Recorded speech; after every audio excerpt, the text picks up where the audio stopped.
My stoner mind. Hi. Oh, you're not? Ah, that's a shame. Anyway, I've decided to pull the trigger and build a new computer because I've had a few issues with mine. Rendering a few videos, I completely lost a video. And that was fun because it took a bit of time to edit. It was actually pretty decent. You would have enjoyed it, but never mind. So because of that, I've decided to build a new one. And I was going to do this anyway, but I was going to wait a bit. Oh yeah, some of the parts arrived the other day, and the processor that I ordered wasn't the one that was sent to me. It was one that was a fraction of the price that I paid for. Here is a clue, by the way. The processor that was sent to me is an AMD processor, so if you can guess which one it is, I will pin your comment. Good luck. Now then, in this video what I'm going to be doing is sort of unboxing this and checking it out and showing you it. Got this the other day and I got another one of these for free. So I'll tell you how that happened, and yes, it's my GoPro replacement. I still use my GoPro, but I wanted another camera, so I got this. And we're going to take a look at it and see what it comes with and stuff. So yeah, this right here is going to be my GoPro replacement. Although not quite a replacement. Don't know why I said replacement, it's not replacing my GoPro.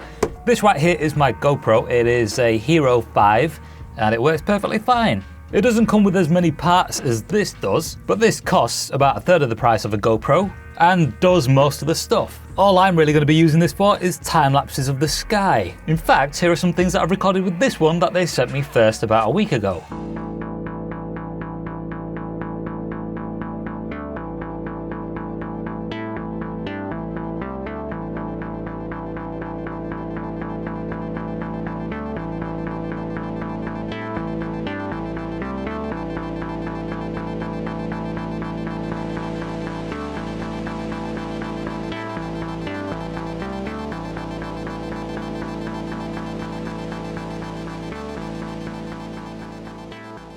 Did you like that? They are rocks coming in from space. If you want to see more of this sort of stuff and some stranger stuff, check out my other channel. But for now, I'm going to be opening this. So let's finally get to it. So yeah, I got one of these about a week back, and when I opened it up, I discovered a bit of a scratch on the lens.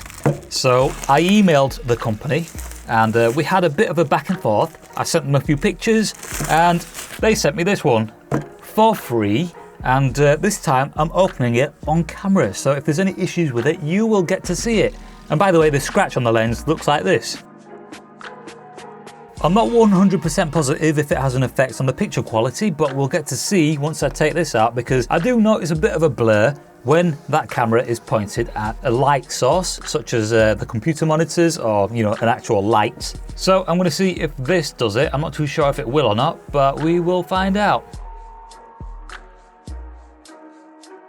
But yeah, anyway, it has pretty much the same features as the GoPro does, minus a few. Other than that, it's pretty much suited for what I want to use it for. Let's just take this apart and take everything out.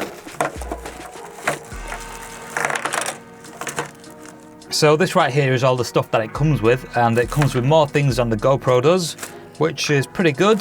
One of those things being an extra battery, so we've got 2 batteries. Also, a charger. So there we have 2 batteries and a charger.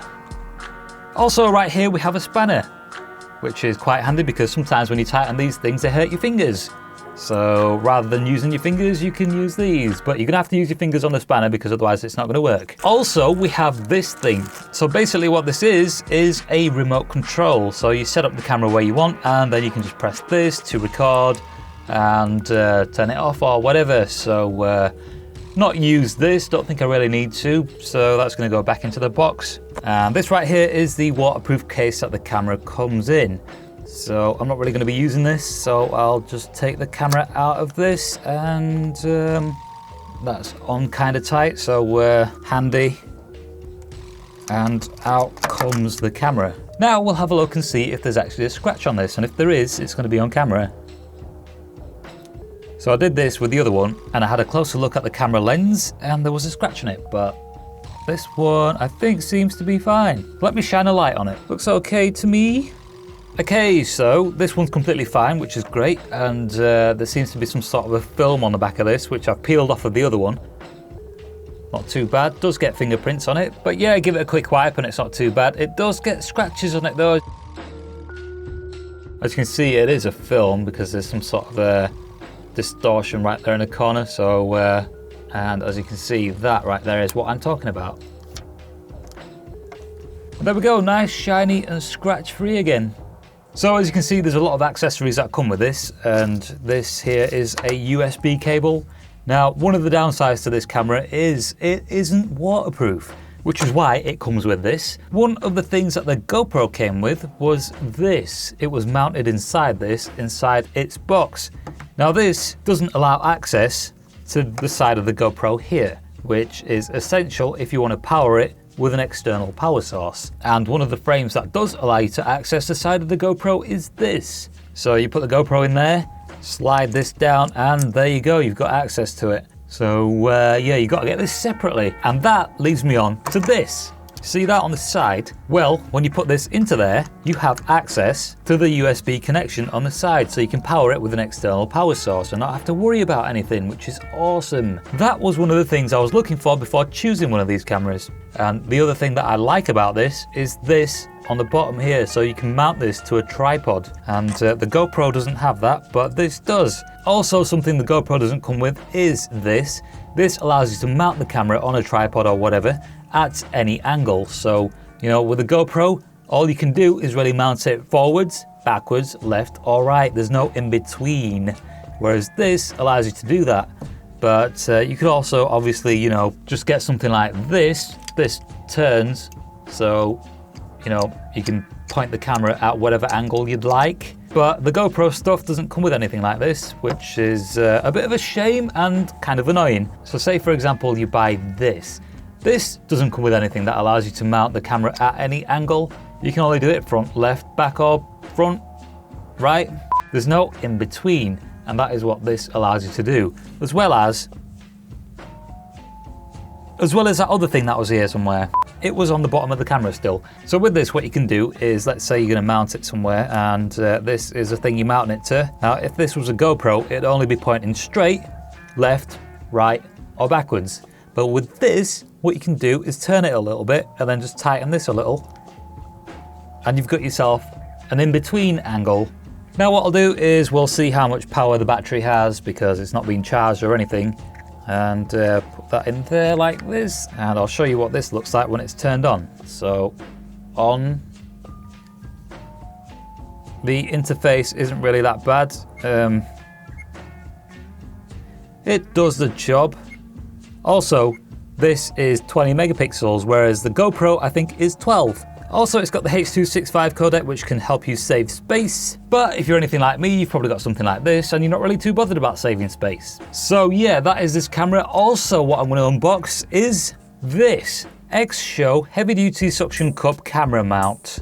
So rather than get a GoPro suction cup camera mount, such as this and this, I have two of them. I thought I'd make a change and get this, because on this, as you can see, is that. I didn't even know it came with this, but apparently that's inside. So yeah, this allows you to turn the camera at an angle, which is great. And that means I don't have to buy one of these swivel things separately. So let's see what is inside. And this right here is what we have. So seems good enough. Depending on which way you want to mount the camera, say your window is on this side, your camera is going to be tilting at a weird angle, so you probably have to take this off. So I'm guessing, yes, that comes out. And you can turn it around this way, like that, and then put this back through there, and tighten that back down. Straightforward, and now we have a reasonable angle at which to point the camera. Also, if you loosen this, we have more angles.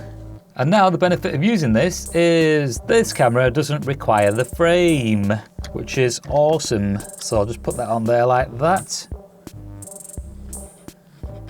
And we can now mount this and sorted. No messing about.